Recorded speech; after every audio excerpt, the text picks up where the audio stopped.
Hello everyone, Praveen Kumar is this side. आज के इस वीडियो के अंदर हम लोग पांडास लाइब्रेरी के बारे में कंप्लीट सीखने वाले हैं। और इस वीडियो को मैं बिल्कुल शॉर्ट रखूँगा, छोटे छोटे पार्ट्स में इस वीडियो को क्रिएट करने वाला हूँ, जिससे कि आप सबको सारी चीज़ें क्लियर होती जाए।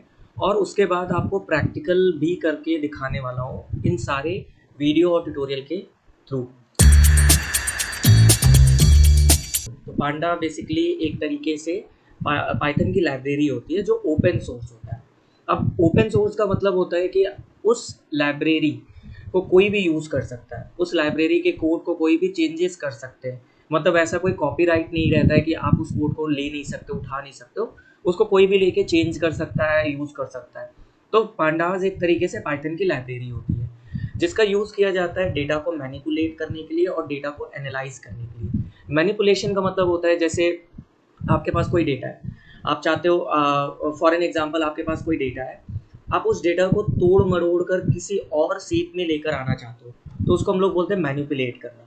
और एनालाइज करना मतलब कि अगर आपके पास कोई डेटा है, जैसे आपके पास लास्ट ईयर के किसी कंपनी का सेल्स का डेटा है, आप फ्यूचर के 5 सालों का सेल्स निकालना चाहते हो, तो एनालाइज करने के लिए हम लोग उस डेटा को यूज़ कर सकते हैं, पांडास लाइब्रेरी को यूज़ कर सकते हैं। अब इसका यूज़ किया जाता है स्ट्रक्चर्ड एंड टैबुलर डेटा के लिए।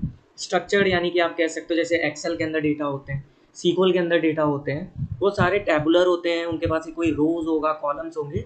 उन डेटा के लिए हम लोग पांडास यूज़ करते हैं। और इसका यूज़ डेटा क्लीन करने के लिए होता है। क्लीन यानी कि अगर डेटा के अंदर कोई नल वैल्यू है या कोई ऐसी चीज़ है जो हमें नहीं ज़रूरत है अपने डेटा के अंदर, उसको क्लीन करने के लिए, साफ़ करने के लिए हम डेटा क्लीनिंग प्रोसेस में यूज़ करते हैं। डेटा को ट्रांसफॉर्म करने के लिए, एनालाइज करने के लिए, और लास्ट में डेटा को किसी इंसाइट्स के लिए यानी कि विजुलाइज करने के लिए हम लोग यूज़ करते हैं। पांडास के अंदर दो तरीके के डेटा स्ट्रक्चर होते हैं, एक होता है सीरीज और एक होता है डेटा फ्रेम। सीरीज यानी कि ये एक तरीके से 1D यानी कि वन डायमेंशनल एरे होता है। वन डायमेंशनल एरे का मतलब एक रो होगा और उसी के अंदर कुछ ब्लॉक्स होंगे, जैसे एरे होता है। एरे, अगर एरे की हम बात करें, लिस्ट की अगर हम बात करें, तो वो एक 1D आप कह सकते हो 1D डेटा स्ट्रक्चर होता है। तो ये सीरीज एक 1D डेटा स्ट्रक्चर होता है जो कि एरे और लिस्ट के जैसा होता है, बट इसके अंदर कुछ एडिशनल फंक्शनैलिटीज होती हैं और आप कई तरीके के डेटा इसके अंदर स्टोर कर सकते हैं। बट डेटा फ्रेम जो होता है ये 2D होता है, मतलब इसमें रोज भी होंगे, कॉलम्स भी होंगे। और ये एक तरीके से आप कह दो जैसे एक्सेल के अंदर डेटा होते हैं, सीक्वल के अंदर डेटा होते हैं, उस फॉर्मेट में होता है। तो डेटा फ्रेम भी हम लोग बना सकते हैं और सीरीज हम लोग पांडास से बना सकते हैं, क्रिएट कर सकते हैं। कुछ एडिशनल फंक्शनैलिटीज़ होती है पांडास के अंदर, जैसे आप किसी भी बहुत सारे डेटा में से कुछ डेटा को सेलेक्ट कर सकते हो। आप बहुत सारे डेटा में से कुछ डेटा को फ़िल्टर आउट कर सकते हो, फ़िल्टरिंग बोलते हैं। आप अलग-अलग डेटा के जो टेबल्स हैं उनको आप ग्रुप कर सकते हो। जैसे हमने पढ़ा है ग्रुप बाय, हाँ, हम लोग ग्रुप बाय वगैरह यहाँ पे कर सकते हैं। मर्ज कर सकते हैं, मर्ज यानी कि आप कह सकते हो अपेंड करना हो गया किसी अलग-अलग डेटा को, जॉइनिंग कर सकते हैं, रीशेप कर सकते हैं। तो ये सारी चीज़ें हम लोग यहाँ पांडास के अंदर कर सकते हैं और ये सारी चीज़ें हम लोग आगे सीखेंगे भी। और इसका स्कोप होता है जैसे डेटा साइंस के फील्ड में, फिनेंस के फील्ड में, इकोनॉमिक्स और अलग-अलग फील्ड में इनकी ज़रूरत होती है। तो देखिए, वैसे तो बहुत सारे आईडी होते हैं। आईडी का मतलब होता है इंटीग्रेटेड डेवलपमेंट इन्वायरमेंट, जो कि आपके जो भी कोडिंग है उसको प्रैक्टिस वगैरह या रन करने के लिए होता है। तो जैसे जुपिटर हो गए, वीएस कोड हो गए, कोलैब हो गए, बहुत सारे लोग वो सारी चीज़ें ऑलरेडी यूज़ कर रहे होंगे, तो कोई प्रॉब्लम नहीं है, आप उसी में कंटिन्यू करना। लेकिन अगर आप बिल्कुल नए हो तो मैं आपको थोनी रिकमेंड करता हूँ, क्योंकि ये बहुत सिंपल है। और अगर जिनका सिस्टम बहुत ज़्यादा अच्छे सिस्टम नहीं है तो नॉर्मली आप थोनी इंस्टॉल करके प्रैक्टिस कर सकते हैं। तो थोनी के लिए जो वेबसाइट है thoni.org, मैं इसको ओपन कर लेता हूँ। तो आप देखो इस तरीके से मेरा thoni.org ओपन हो चुका है। अब आपका जो भी ऑपरेटिंग सिस्टम है, विंडोज़, मैक, लिनक्स जो भी है, आप वो इंस्टॉल कर लेना। तो मेरा जैसे विंडोज़ 64 बिट है, तो मैंने इसको पहले डाउनलोड कर लिया यहाँ पे क्लिक करके। नॉर्मली ये मेरा इस तरीके से डाउनलोड हो गया एंड देन इस पर मैं क्लिक करूँगा। जैसे नॉर्मली आप कोई भी चीज़ इंस्टॉल करते हैं, वैसे यहाँ पर ये इंस्टॉल करने के लिए आपके पास ऑप्शन आएगा। आपको नेक्स्ट प्रेस करना है, नेक्स्ट एंड देन यस, अपना नेक्स्ट। डेस्कटॉप पर आइकन शो करने के लिए मैंने टिक कर दिया एंड देन इंस्टॉल। ये कहेगा automatically close this software. So मैं कहूँगा नहीं यार, डू नॉट क्लोज। सो कुछ सॉफ्टवेयर ऑलरेडी अगर ओपन होंगे तो वो क्लोज करने के लिए कहता है। तो मैं यहाँ पर देख लेता हूँ क्या प्रॉब्लम है। ओके, ये पहले से मैंने थोनी इंस्टॉल किया था तो उसको मैंने क्लोज कर दिया, एंड ये भी मैं क्लोज कर देता हूँ। ओके, तो कई बार एरर आता है तो आपको खुद चेक करना होगा क्या प्रॉब्लम है। ट्राई अगेन पे मैंने क्लिक किया, ये इंस्टॉल होने लगा। सो डिपेंड करता है आपका सिस्टम कैसा है। अगर सिस्टम ज़्यादा अच्छी स्पेसिफिकेशन का नहीं है तो ये टाइम ले सकता है। सो इसको इंस्टॉल होने देना है, और इंस्टॉल होने के बाद मैं आगे की चीज़ें आपको बताता हूँ।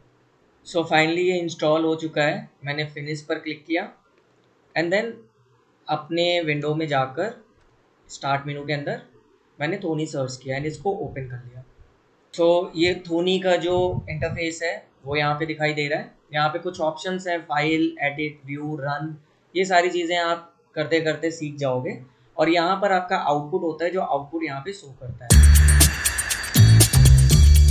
सो देखिए, पांडास लाइब्रेरी जो होते हैं वो ऑलरेडी इंस्टॉल्ड होते हैं आपके पाइथन के साथ में, लेकिन कई बार ये जब इंस्टॉल नहीं रहता है तो आपको पिप इंस्टॉल पांडास यूज़ करना होगा। अब ये पिप क्या होता है, सबसे पहले हम लोग इसको समझते हैं। तो देखिए, पिप एक तरीके से पैकेज इंस्टॉलर होता है पाइथन के अंदर, और ये आपके किसी भी इंस्टॉल पैकेज को मैनेज करने के लिए होता है, अनइंस्टॉल करने के लिए होता है, या अपग्रेड करने के लिए होता है। और ये जो भी चीज़ें अपग्रेड या इंस्टॉल करेंगे वो सब कुछ पाइथन पैकेज इंडेक्स यानी कि PYPI, ये वहाँ से उस वेबसाइट से उठाकर लेकर आते हैं, या फिर किसी अदर रेपोजिटरी से उठाकर आपके सिस्टम के अंदर इंस्टॉल करते हैं। कुछ बेसिक कमांड होते हैं जैसे पिप इंस्टॉल पैकेज नेम, इससे आप किसी भी पैकेज को इंस्टॉल कर सकते हैं। अगर आपको कोई स्पेसिफिक वर्जन इंस्टॉल करना है तो आप पिप इंस्टॉल == वर्जन नंबर देते हैं। अगर आपको लिस्ट आउट करना है कितने पैकेजेस ऑलरेडी इंस्टॉल्ड हैं तो आप पिप लिस्ट कर सकते हैं, या पिप फ्रिज भी यूज़ कर सकते हैं। अगर आपको किसी भी चीज़ को अपग्रेड करना है तो पिप इंस्टॉल $अपग्रेड और उस पैकेज का नेम देंगे। अगर आपको अनइंस्टॉल करना है तो पिप अनइंस्टॉल पैकेज नेम देते हैं। लेकिन अगर आप चाहते हो कि आप जितनी भी चीज़ें इंस्टॉल की हो, जितने भी लाइब्रेरीज आपने इंस्टॉल किया है, उसको किसी एक टेक्स्ट फाइल के अंदर आप लेकर आना चाहते हो, तो ये ग्रेटर देन सिंबल, इसको बेसिकली हम लोग बोलते हैं अपेंड करना। मतलब आपकी फाइल के अंदर ये एक तरीके से अपेंड करता है, तो इस फाइल के अंदर अपेंड कर देंगे। कई बार आपको पाथ भी देना होगा, किस जगह पर आप इस फाइल को क्रिएट करना चाहते हैं, तो वो आपको देना पड़ेगा। मैं इसको करके दिखाने वाला हूँ कैसे करना है। और कई बार आप चाहते हो कि आपके पास कई सारे पैकेजेस एक बार में इंस्टॉल करना है, तो आप अपने फाइल के अंदर उन सारे पैकेजेस के नाम लिख दोगे वर्जन के साथ में, और फिर पिप इंस्टॉल -r requirement.txt करते हैं, तो सारे पैकेजेस आपके ऑपरेटिंग सिस्टम के अंदर, आपके लैपटॉप के अंदर, आपके कंप्यूटर के अंदर इंस्टॉल हो जाते हैं। तो ये कुछ बेसिक पिप कमांड हैं जो हम लोग रेगुलरली यूज़ करते हैं। तो जैसे ही मैं यहाँ पर आता हूँ थोनी के अंदर, थोनी के अंदर हमें जाना है टूल मेनू बार के अंदर, यहाँ पर आता है ओपन सिस्टम सेल। इसी के अंदर जाकर हम सारी चीज़ें चेक कर सकते हैं कौन कौन सी चीज़ें इंस्टॉल है या कौन कौन सी चीज़ें इंस्टॉल नहीं है।